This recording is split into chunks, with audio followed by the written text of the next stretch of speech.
नमस्कार. आज आपण बाजारामध्ये मिळतो अगदी तसाच मैद्याचा वापर न करता फक्त दूध आणि साखरेपासून रसरशीत, जाळीदार, मऊसूद असा रसगुल्ला बनवतोय. त्यासाठी कढईमध्ये 1 लिटर दूध गरम करायला ठेवलं आहे. वाटीमध्ये 3 चमचे व्हिनेगर, 3 चमचे पाणी मिक्स करायचं. दुधाला उकळी आली की गॅस बंद करायचा आणि त्यामध्ये हे व्हिनेगर पाणी घालायचं, दूध फाडून घ्यायचं.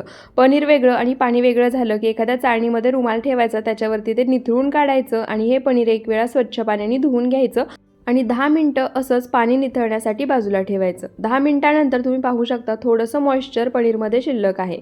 त्यानंतर हाताच्या तळव्याच्या मागच्या बाजूने जोर देऊन हे पनीर छान असं मळून द्यायचं. डिटेल रेसिपी व्हिडिओ पाहायचा असेल तर चॅनलच्या नावाखाली त्रिकोण आहे, तिथे क्लिक करून पाहू शकता.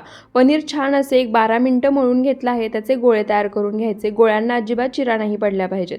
त्यानंतर गॅसवर कढई गरम करायला ठेवली आहे. त्यामध्ये 1.5 वाटी साखर, 4 वाटी पाणी घालायचं. मध्यम आचेवरती साखर वितळून घ्यायची, पाण्याला उकळी काढायची.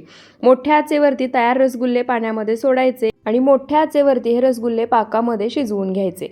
9 मिनिटानंतर गॅसचा फ्लेम मीडियम करायचा. कढईवर झाकण ठेवायचं. झाकण ठेवून मध्यम आचेवरती 6 मिनिटं हे गुलाबजाम पाकामध्ये शिजवून घ्यायचे.